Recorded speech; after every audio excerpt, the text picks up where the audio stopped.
Hello students, welcome to Alchemistry education channel. मागच्या काही previous व्हिडिओमध्ये आपण how to prepare alkyl halides याच्या काही मेथड्स आपण अल्किल हॅलाइडच्या प्रिपरेशनच्या मेथड्स आपण स्टडी केल्या होत्या.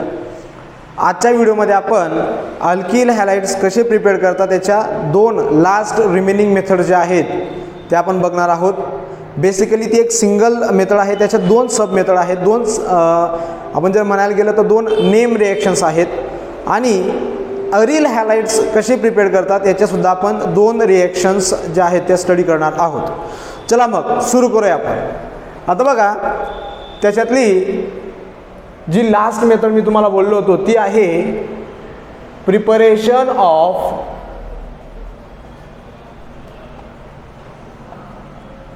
अल्किल हॅलाइड्स. अल्किल हॅलाइड्स पण आपण इथं अल्किल हॅलाइड्स म्हणजे अल्किल फ्लोराइड्स आणि अल्किल आयोडाइड्स या दोन अल्किल हॅलाइड्सचे आपण प्रिपरेशन करणार आहोत. Alkyl fluorides and alkyl iodides by using halogen exchange reaction.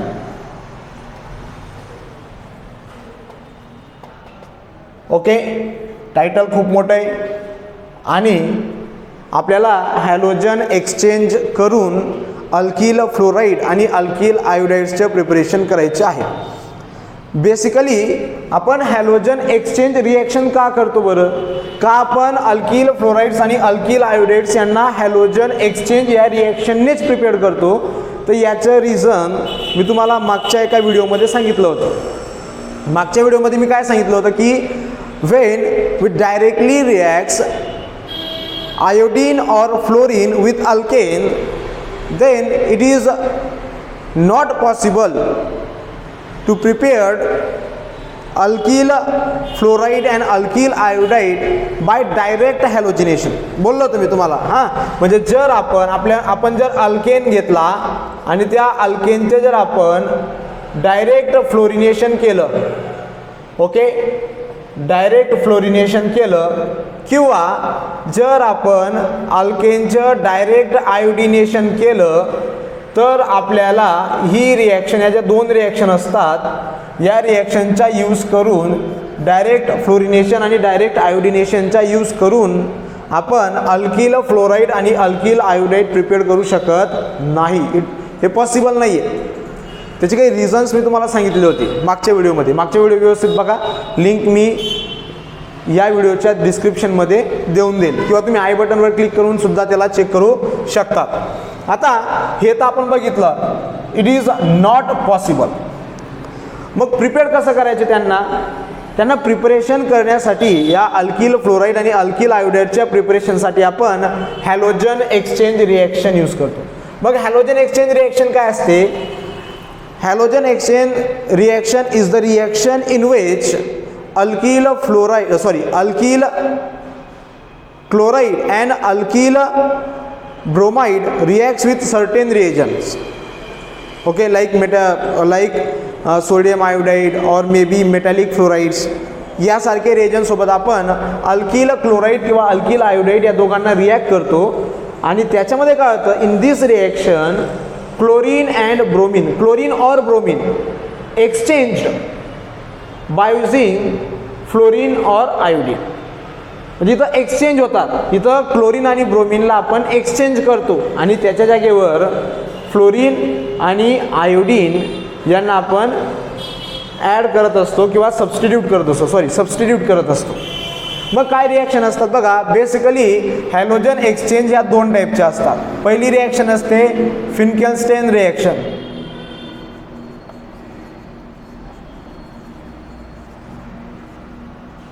आणि दुसरी हॅलोजन एक्सचेंज रिॲक्शन असते स्वार्ट्स रिॲक्शन. ओके, आता आपण एक एक रिॲक्शन व्यवस्थित इन डिटेल समजून घेऊ. व्हिडिओ थोडा मोठा होईल. आता बघा, फिन्केलस्टेन रिॲक्शन आपण स्टार्टिंगला बघू. फिन्केलस्टेन रिॲक्शन काय असते?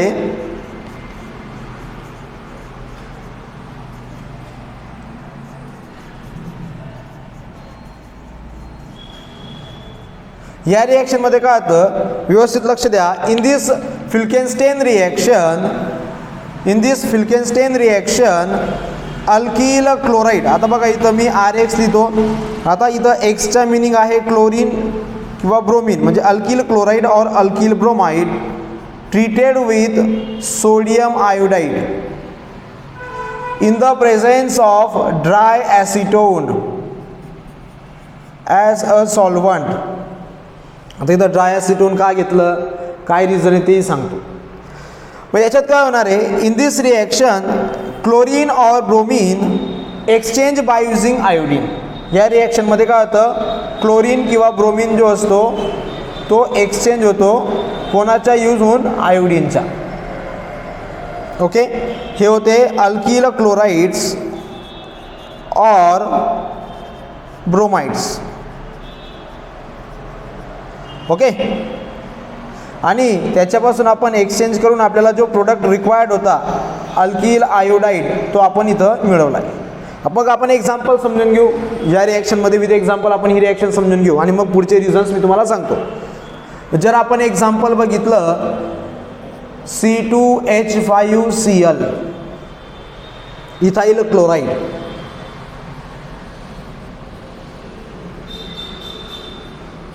when treated with sodium iodide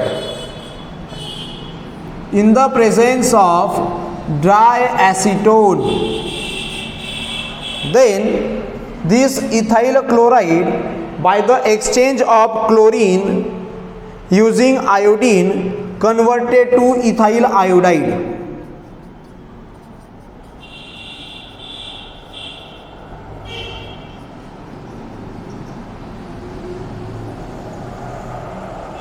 okay, दुसरं एक्झाम्पल तुम्ही ट्राय करू शकतात. मग आता इथं सगळ्यात इम्पॉर्टंट जे आहे नोट करण्यासारखी जे नोट इथं आपण करू शकतो ते आहे की इथं ड्राय ॲसिटोन का घेतला आहे.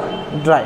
आता एक बेसिक फॅक्ट लक्षात घ्या की जिथं आपण ॲक्टिव्ह मेटल्सचे कंपाऊंड्स यूज केलेले असतात in any type of reaction, कोणतेही रिॲक्शन घ्या, ज्या पण रिॲक्शनमध्ये आपण active metals for example sodium, magnesium, potassium, calcium etcetera etcetera, ज्या पण रिॲक्शन्समध्ये आपण ॲक्टिव्ह मेटल्सचे कंपाऊंड्स यूज केलेले असतात त्या रिॲक्शनमध्ये आपण ड्राय सॉल्वंट यूज करतो. फॉर एक्झाम्पल अजून देतो मी तुम्हाला ग्रिग्नार्ड रिएजनची रिॲक्शन. त्या ग्रिग्नार्ड रिएजनच्या रिॲक्शनमध्ये आपण मॅग्नेशियम जो आहे त्याचा कंपाऊंड यूज केलेला असतो.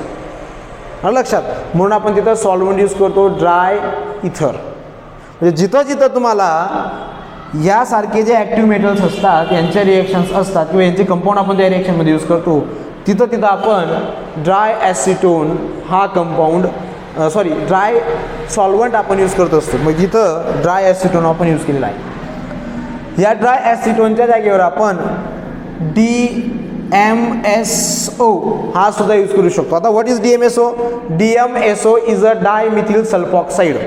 त्याच्या स्ट्रक्चर असं असतं बघा, स्ट्रक्चरल फॉर्म्युला डायमिथिल सल्फॉक्साईड हा त्याचा फॉर्म्युला आहे. ॲसिटोन सारखा जे बेसिकली फक्त कार्बनच्या जागेवर इथं सल्फर आहे. तुम्ही ड्राय ॲसिटोनच्या जागेवर DMSO सुद्धा यूज करू शकतात. आता ही जी रिॲक्शन असते याच्यामध्ये आपल्याला जो प्रोडक्ट रिक्वायर्ड आहे that product if use primary alkyl chloride or alkyl bromide then we get the better yield of alkyl iodides. ह्या रिॲक्शनमध्ये ही जी आपण रिॲक्शन बघतो याच्यामध्ये प्रायमरी क्लोराइड्स अल्किल क्लोराइड्स किंवा अल्किल ब्रोमाइड जर आपण यूज केला तर आपल्याला प्रोडक्टचं यील्ड जे असतं ते चांगलं मिळतं. ओके, हे बेसिक पार्ट या रिॲक्शन जे होता. नेम रिॲक्शन आहे, इम्पॉर्टंट रिॲक्शन आहे. पुढची रिॲक्शन आपण बघू. आता पुढची रिॲक्शन असेल कोणती आहे? पुढची रिॲक्शन स्वार्ट्स रिॲक्शन.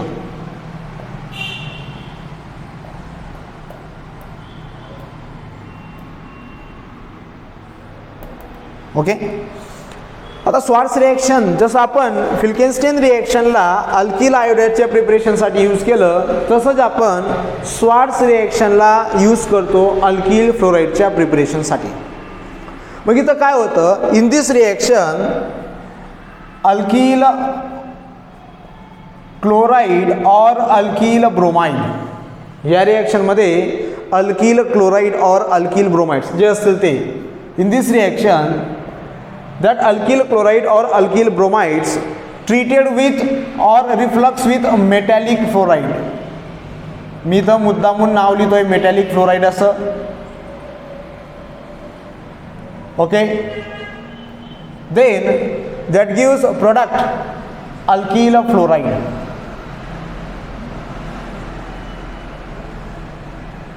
आणि इथं आपल्याला मिळू शकतात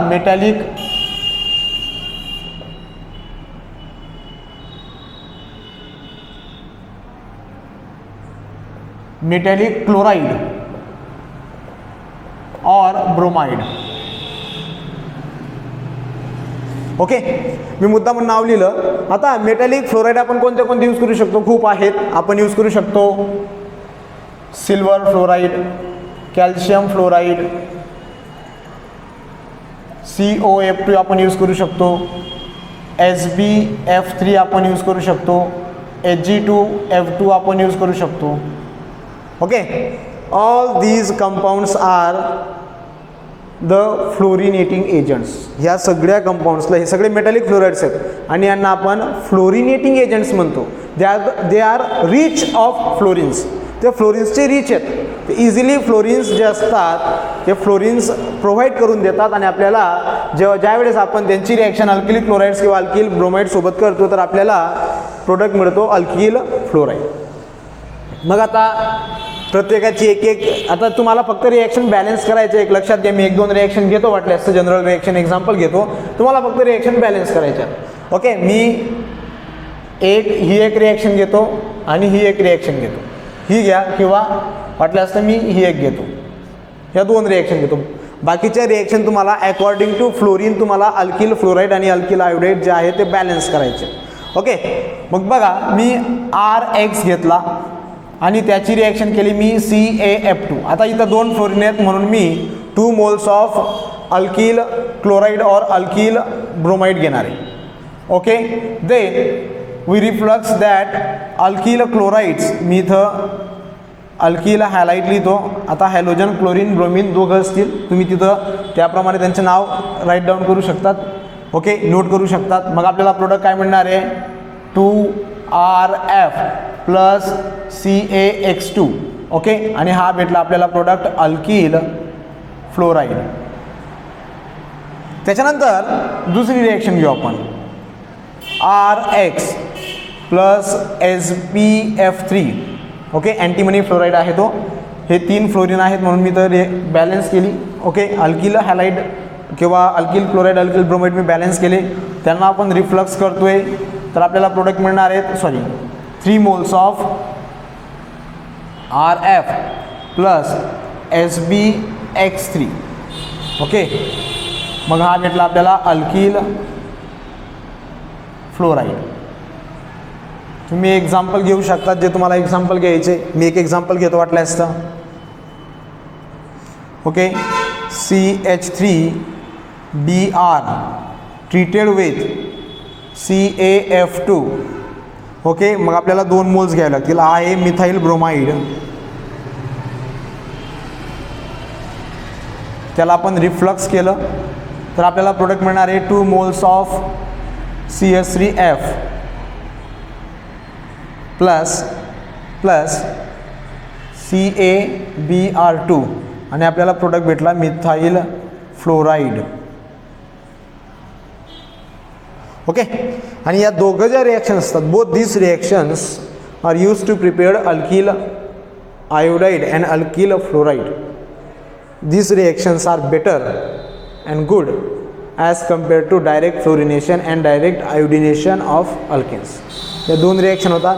या 2 रिॲक्शन तुम्ही नोट केल्या असतील, समजून घेतल्या असतील. ओके, काही अडचण असेल तुम्ही मला कमेंटमध्ये कळवू शकतात, त्याच्यात काही प्रॉब्लेम असेल तर. आणि या दोघं रिॲक्शनवरून आता methods of preparation of alkyl halide संपलं आहे. आता पुढचं methods of preparation of aryl halides. Okay, मग आता बघा methods of preparation of aryl halides. आता आपण अरिल हॅलाइड्स जे प्रिपेअर करू शकतो ते बेसिकली 2 रिॲक्शन्सचा यूज करून प्रिपेअर करू शकतो.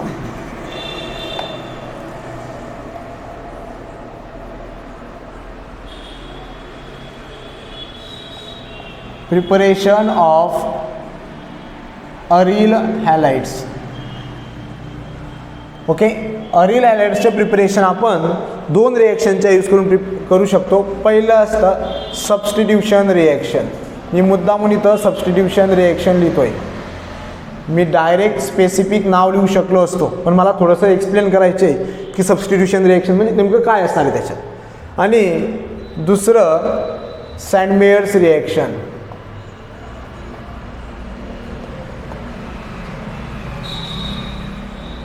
Okay, Sandmeyer's reaction.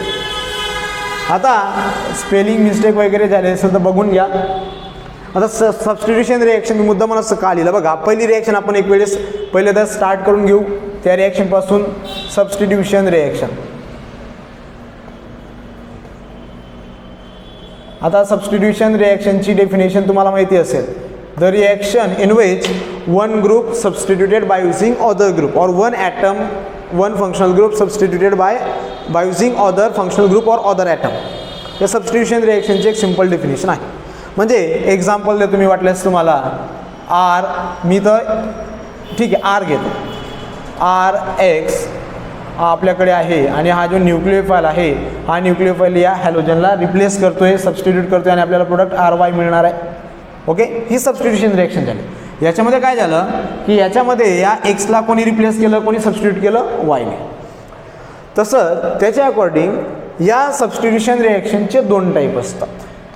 पहिला टाईप असतो nucleophilic substitution reaction.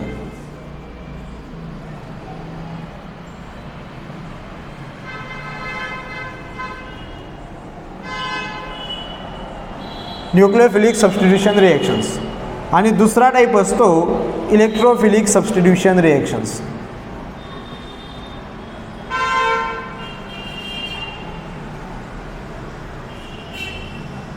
Electrophilic substitution reactions. आता दोघांमध्ये काय फरक आहे. रिॲक्शन दोघं सबस्टिट्यूशन आहेत, फक्त इथं सबस्टिट्यूशन कोणाच्या यूज करून होतं आहे, न्यूक्लियोफाईलच्या. आता न्यूक्लियोफाईल काय आहे 11वीचा टॉपिक. ओके, त्यानंतर बघा तुम्ही ते चॅप्टर नंबर बघा.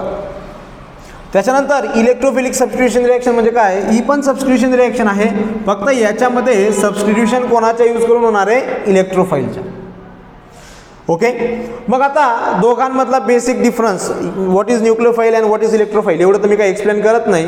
हे सगळं तुम्हाला 11वीला मिळून जाणार आहे. 11वीला चॅप्टर नंबर 14 मध्ये तुम्ही स्टेट बोर्डचे बुक बघू शकता, त्याच्यात तुम्हाला सगळ्या गोष्टी डिटेलमध्ये एक्सप्लेन केलेल्या आहेत.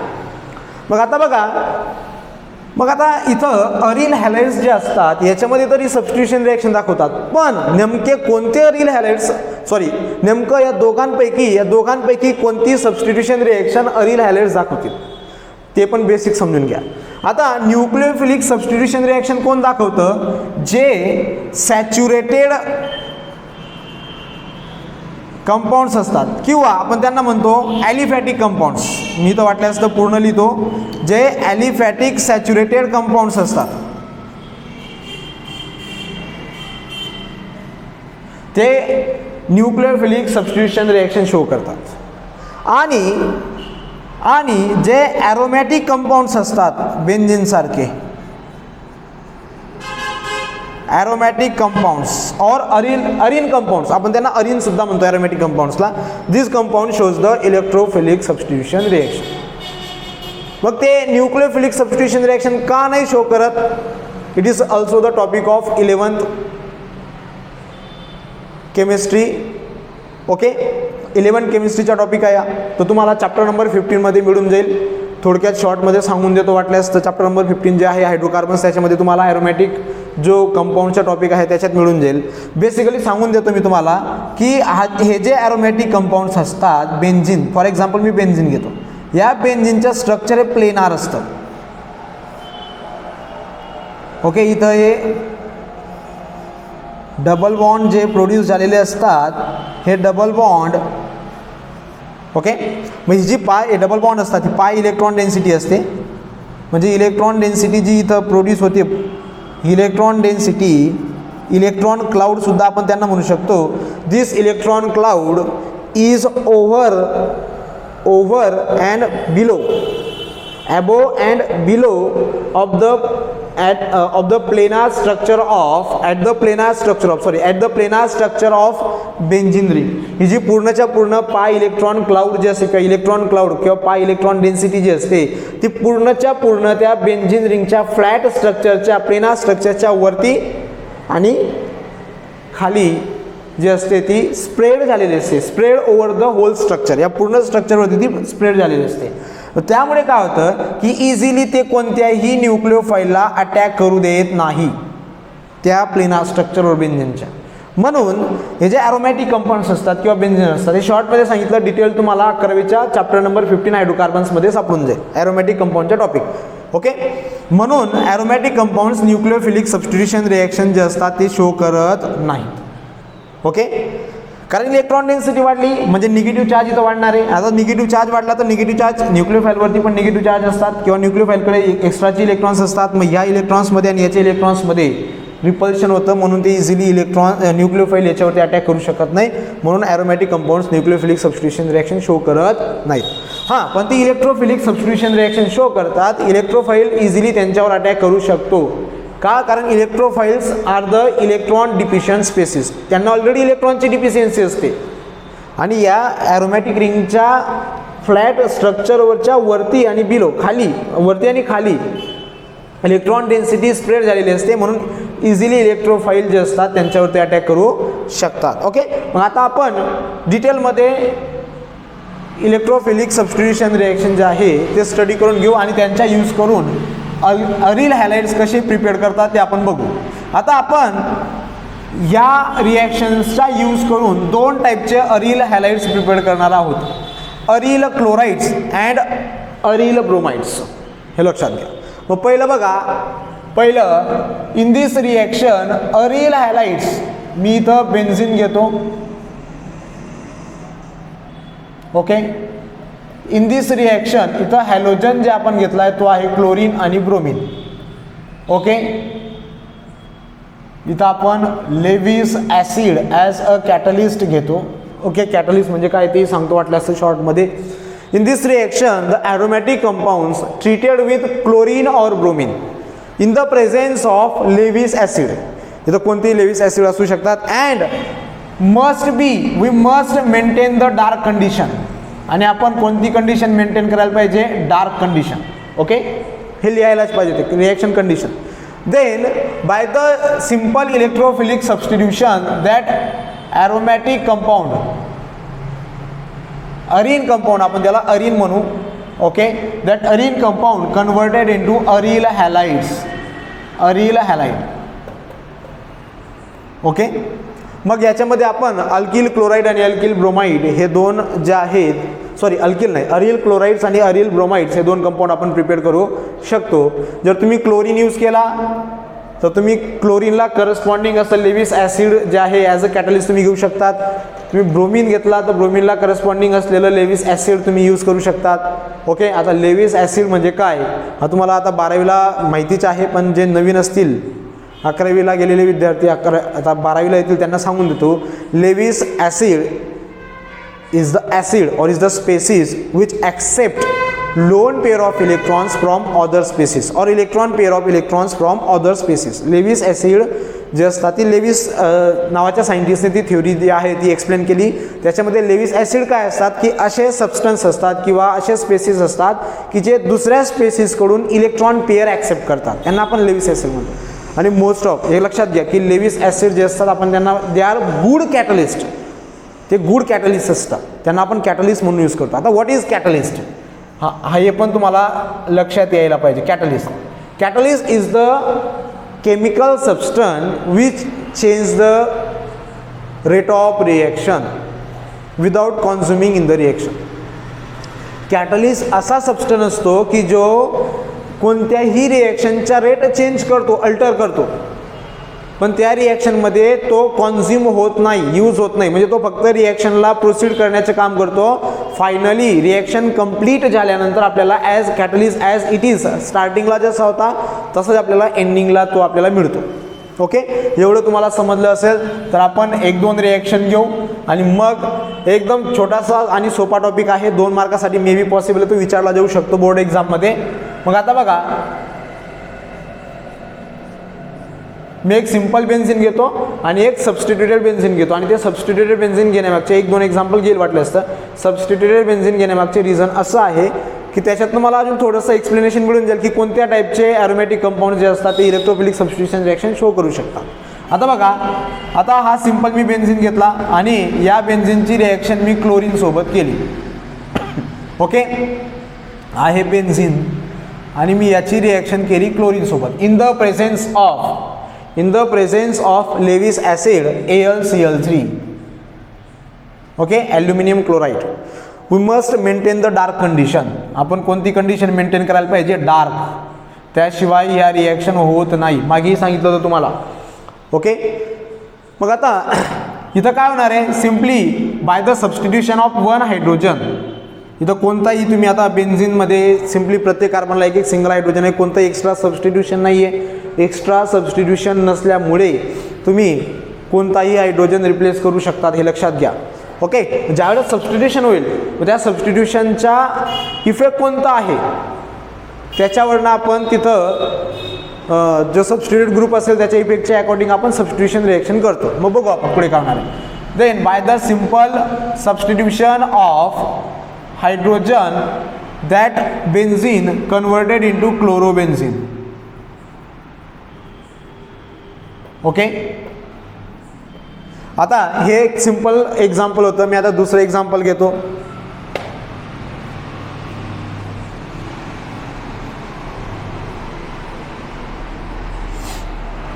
हे तुम्ही दुसरा कोणताही ग्रुप इथं ॲड, मी घेणार आहे एक्झाम्पल अजून. मग आता मी या टोल्यूनची रिॲक्शन,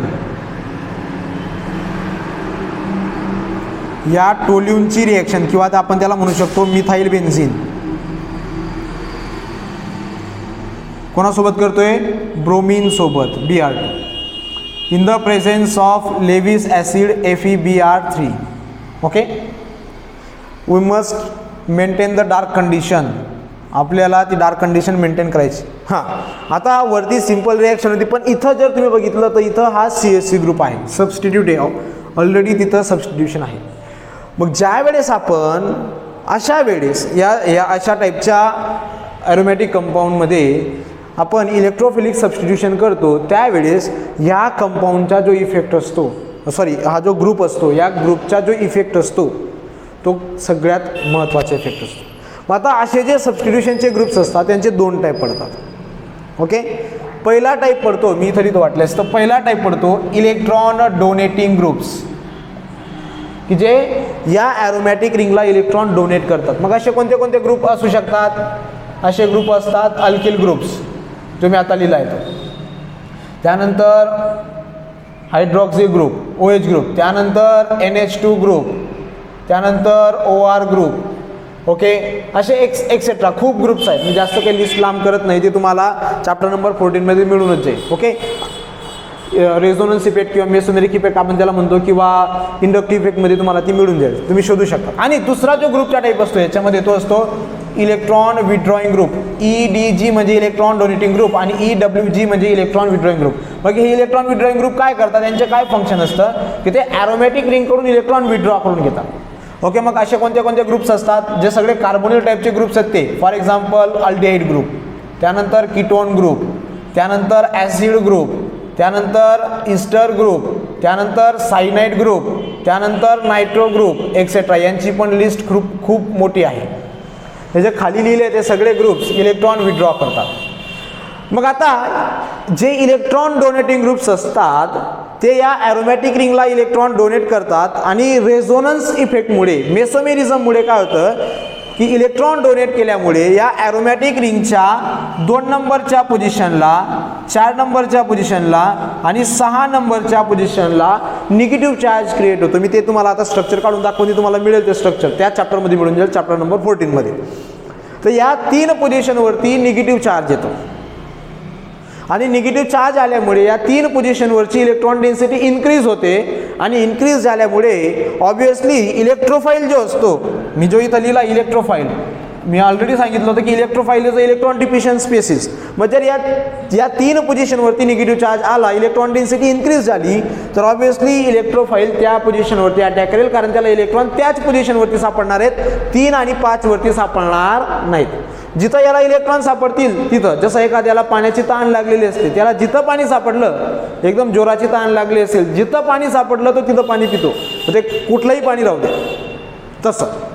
ओके, हा पाण्याचा तहानलेला आहे, त्याला पाणी या 3 पोझिशनवरती सापडतोय, तो तिथं बरोबर अटॅक करेल त्या पोझिशनवरती आणि आपल्याला ते प्रोडक्ट मिळतील.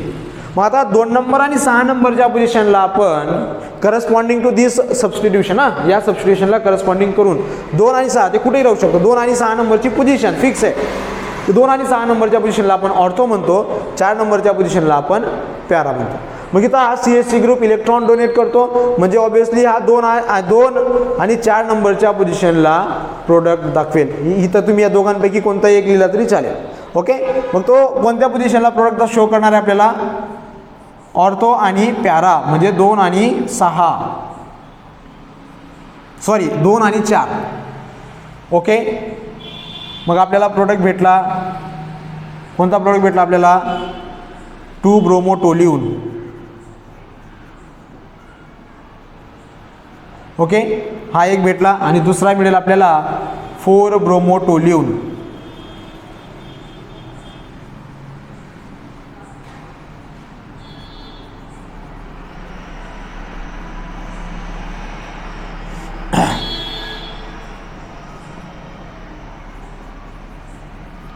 फोर ब्रोमोटोल्यूम. ओके, तो बाय प्रोडक्ट ते मिळणार आहे, जसं इथं HCl भेटला तसं इथं HBr मिळणार आहे. ते काही तुम्ही एवढं ते त्याच्याकडे लक्ष देऊ नका.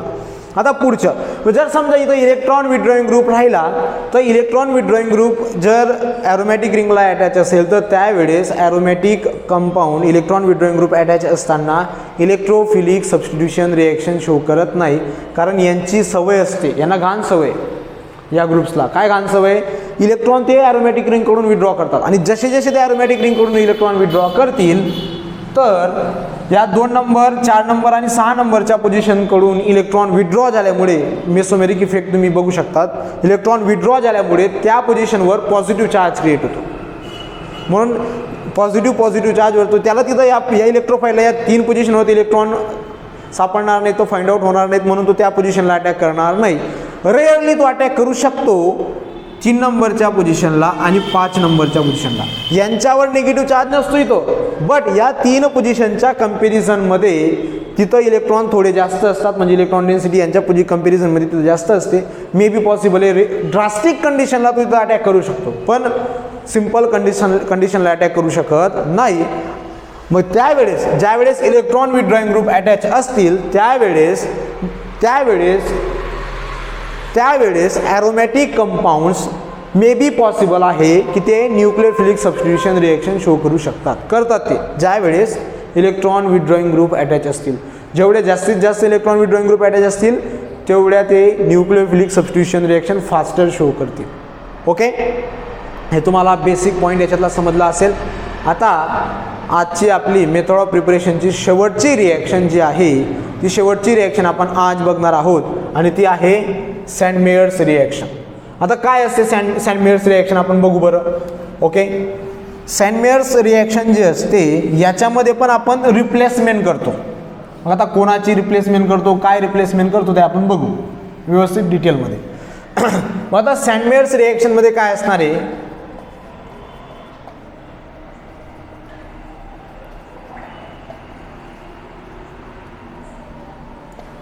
आता बघा व्यवस्थित. या सँडमेयर्स रिॲक्शनमध्ये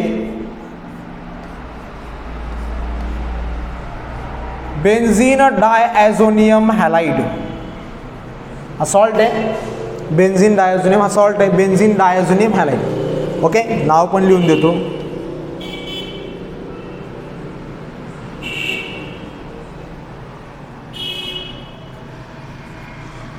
Okay, this group, diazonium group, is replaced by using halogen. Okay, हॅलोजनचा यूज करून या ग्रुपला आपण रिप्लेस करतो. But here we use the copper salt of halogen. आपण इथं हॅलोजनचे कॉपर सॉल्ट यूज करतो. in that halogen, in that copper salt of halogen, copper must be +1 oxidation state. Okay, and then replacement of this diazo group, we get aryl halide. या reaction तुम्हाला दोन ठिकाणी आहेत, या हॅलोजन डेरिव्हेटिव्ह चॅप्टरमध्ये पण आणि अमाइन्समध्ये पण, सॅन मेरिस रिएक्शन. ओके, दोन ठिकाणी आहे. मग आता इथं सगळ्यात इंटरेस्टिंग फॅक्ट असं आहे की मी सांगतो तुम्हाला हे नाव कसं आलं, किंवा आपल्याला हा बेन्झीन डायझोनियम हॅलाइड जो आहे हा आपण कसा प्रिपेअर केला. मग बघा, बेन्झीन डायझोनियम हॅलाइड जो असतो तो कसा आपण प्रिपेअर करतो. Primary aromatic amine treated with nitrous acid. आता प्रश्न असा आहे की हा नायट्रस ॲसिड जो असतो याला आपण C2 मध्ये प्रिपेअर करतो, हा स्टेबल नसतो. ओके, मग त्याला आपण C2 मध्ये कसं प्रिपेअर करतो. This nitrous acid prepared in C2 by using sodium nitrite and HCl, and here we must be maintain the reaction condition or reaction temperature in between 0 to 5 degree Celsius. Okay, किंवा कुठं ते लिहिलं असेल 273 kelvin to 278 kelvin. दोघं बरोबर आहेत, दोघांमध्ये confuse व्हायचं नाही. आपल्याला जास्तीत जास्त 5 डिग्री सेल्सिअसपर्यंत टेम्परेचर मेंटेन करायचं असतं या रिॲक्शनमध्ये. आता का मेंटेन करायचं तेही सांगतो मी तुम्हाला. हा आहे अमाइन, प्रायमरी अमाइन, त्याला आपण ॲनिलीन म्हणतो. मी स्पेसिफिक नाव लिहून टाकतो त्याचं, ॲनिलीन. ओके, मग इथं काय होतं की इथं ज्यावेळेस यांची रिॲक्शन होते ॲनिलीनची आणि नायट्रस ॲसिडची, तर या दोघांचं कन्वर्जन या बेन्झीन डायझोनियम क्लोराईडमध्ये, बेन्झीन डायझोनियम हॅलाइडमध्ये होतं, किंवा आपण त्याला क्लोराईडसुद्धा म्हणू शकतो, कारण आपण इथं HCl यूज केला आहे आणि त्याचं कन्वर्जन होतं N2 + Cl-. जर मी याला ब्रॉडली लिहिला तर त्याला आपण असं लिहू शकतो.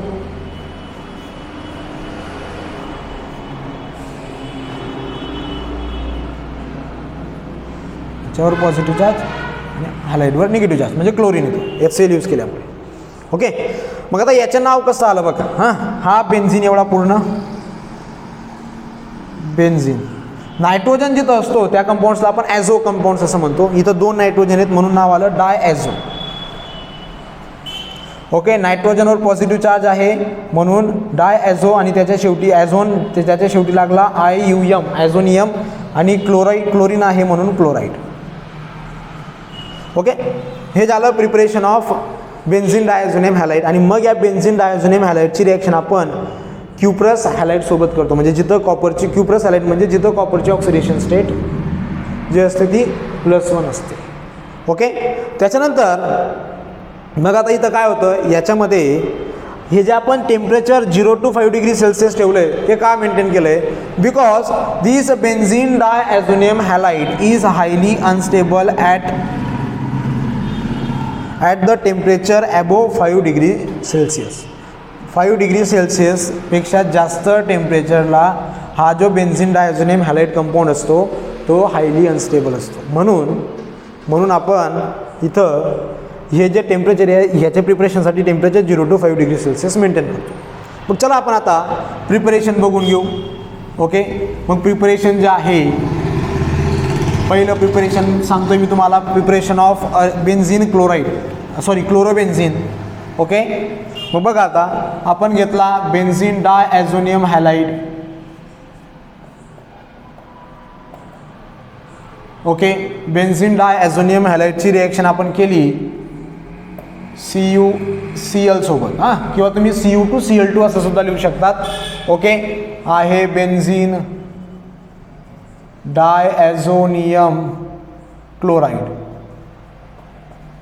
ओके, मग याच्यापासून आपल्याला जो प्रोडक्ट मिळणार आहे तो असेल, that product is क्लोरोबेन्झीन.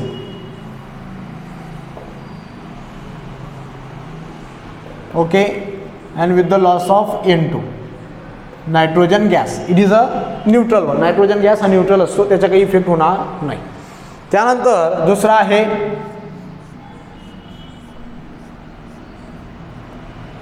Benzene डायॲझोनियम bromide आपण घेऊ शकतो. Okay, and that can be prepared by using cuprous bromide. Okay, cuprous bromide treated with benzene diazonium bromide. Okay, नाव पण लिहून घ्या वाटल्यास तर, बेन्झीन डायॲझोनियम ब्रोमाइड. ओके, आणि मग आपल्याला काय मिळेल, सिम्पली हा ग्रुप निघून जाईल इथून, रिप्लेसमेंट होईल, सबस्टिट्यूशन होईल आणि आपल्याला प्रोडक्ट मिळेल bromobenzene. Okay, with the loss of nitrogen gas. मग हे दोन तर आपण प्रिपेअर करतो. मग तिसरा पण आपण प्रिपेअर करू शकतो का? हो, तिसरा पण आपण प्रिपेअर करू शकतो, आयोडोबेन्झीन. पण तो सँडमेयर्स रिॲक्शनमध्ये आपण त्याला इन्क्लूड नाही करू शकत, ते एकदम सिम्पल रिॲक्शन आहे. इथं काय असणार आहे, याच्यामध्ये प्रिपरेशन ऑफ आयोडोबेन्झीन जे असणार आहे त्याच्यामध्ये आपण बेन्झीन डायॲझोनियम क्लोराईडची रिॲक्शन किंवा बेन्झीन क्लोराईड घेऊ शकतात तुम्ही, ब्रोमाइड घेऊ शकतात. बेन्झीन डायॲझोनियम क्लोराईडची रिॲक्शन आपण व्यवस्थित, एकदम सोपी रिॲक्शन आहे. बेन्झीन डायॲझोनियम क्लोराईडची जी रिॲक्शन आहे ती आपण KI सोबत करतो. ओके, त्याला आपण KI सोबत रिफ्लक्स करतो. देन सिम्पली रिप्लेस ऑफ दिस, मग हा N2 निघून जाईल, KCl निघून जाईल आणि आयोडीन इथं जो आहे त्या रिप्लेस झालेल्या ग्रुपच्या जागेवर अटॅच होईल आणि आपल्याला जो प्रोडक्ट मिळणार आहे तो असेल iodobenzene plus N2 plus KCl. Okay, and this is the last method of preparation of halogen derivative or aryl halides. Okay, इथं आपल्या मेथड्स ऑफ प्रिपरेशन सगळ्या कंप्लीट झालेल्या आहेत. पुढच्या नेक्स्ट व्हिडिओ जो असेल त्याच्यामध्ये मी लवकरच सांगेल की काय सुरू करणार आहे. माझ्या मनात आहे की मी चॅप्टर सिरीज सुरू करायची, चॅप्टर वाईज आहे ते शिकवायचं. ओके, ते लवकरच मी पुढच्या व्हिडिओ शक्यता त्याच्यावरच सुरू करेल. सगळ्यांनी चॅनलला लाईक करा, सबस्क्राईब करा आणि शेअर करा.